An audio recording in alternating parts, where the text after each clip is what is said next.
नमस्कार मित्रांनो, महाराष्ट्र भटकंती या चॅनलवरती मी अक्षय गरड पुन्हा एकदा सगळ्यांचं सहर्ष स्वागत करतोय।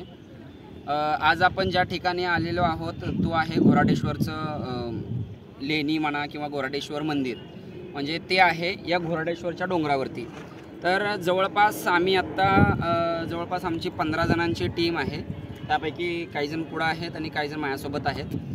आम्ही निम्म्यावरती आलेलो आहोत डोंगराच्या, आणि तुम्ही पाहू शकताय या ठिकाणी बसण्यासाठी किंवा आराम करण्यासाठी थोडा वेळ तुम्हाला प्रशस्त असं ठिकाण आहे या ठिकाणी।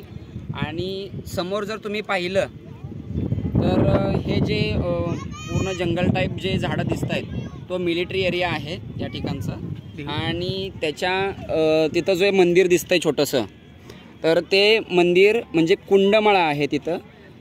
आणि त्याच्यानंतर त्याच्या पलीकडचा जो डोंगर आहे तो आहे भंडारा डोंगर, आणि त्याच्यानंतर पलीकडे भामचंद्र डोंगर।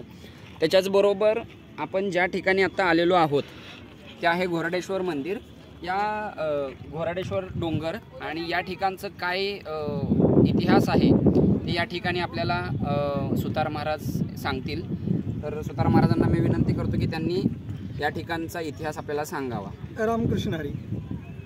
मंडळी, पाहतात आपण निसर्गरम्य असं हे आल्हाददायक असं वातावरण, आणि या वातावरणामध्ये आम्ही भटकंती आमच्या यूट्यूबच्या माध्यमातून तुम्हाला आम्ही या ठिकाणी सांगू इच्छितो। आणि तुम्ही पाहताय हा निसर्गाच्या छायेमध्ये असा हिरवाईने नटलेला असा हा निसर्ग, की माझ्या पाठीमागे तुम्ही पाहताय जो की घोराडेश्वर डोंगर।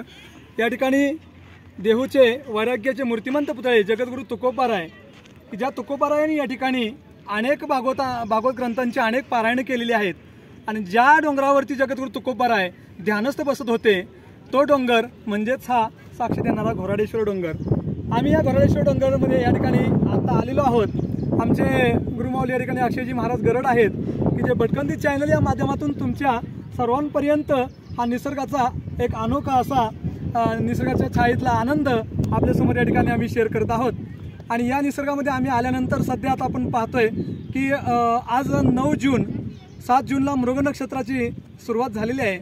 मृग नक्षत्र निघालेलं आहे, पाऊस सुरू झालेला आहे। आणि मित्रांनो, एक सांगायचं म्हणजे आपण पर्यावरणाला काहीतरी देणं लागतो, आणि पर्यावरण म्हटलं की आपण आपला मोकळा श्वास, जो की निसर्गाने आम्हाला दिलेला ऑक्सिजन, आणि हा ऑक्सिजन आपल्याला मिळतो तो म्हणजे या निसर्गातील या सर्व हिरवीगार जी वनराई आहे त्या वनराईच्या माध्यमातून। म्हणून आम्ही जो एक उपक्रम या ठिकाणी राबवण्यासाठी सीड्स बॉल अशा पद्धतीचे आम्ही आणलेले आहेत।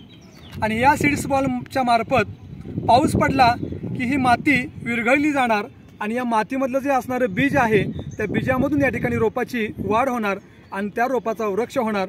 असा हा अनोखा उपक्रम आम्ही या ठिकाणी तुमच्यासमोर सीड्स बॉल या माध्यमातून आणलेला आहे। आम्ही करतो, तुम्हीही करा। आपल्याला मार्केटमधून ज्या प्रकारचं या ठिकाणी बी उपलब्ध होईल ते चिखलामध्ये असं गोळी करा, त्याचा एक गोळा करून ते बीज आपण पावसाळ्यामध्ये ज्या ज्या ठिकाणी भटकंतीच्या माध्यमातून जाल त्या ठिकाणी हे गोळे आपल्या निसर्गातून जे काही हवा पाणी त्याच्या माध्यमातून त्या गोळ्यांची वाढ होते बीजाची। पाऊस पडला की हा गोळा फुटणार, याच्यातली माती विरघळणार, आणि याच्यातलं जे बीज आहे त्या बीपासून रोप तयार होणार, आणि रोपाचा वटवृक्ष होणार। अशा पद्धतीचा हा उपक्रम आम्ही करतो, तुम्ही करा, आणि निसर्ग वाढवा, पर्यावरणाची जोपासना करा। रामकृष्ण हरी।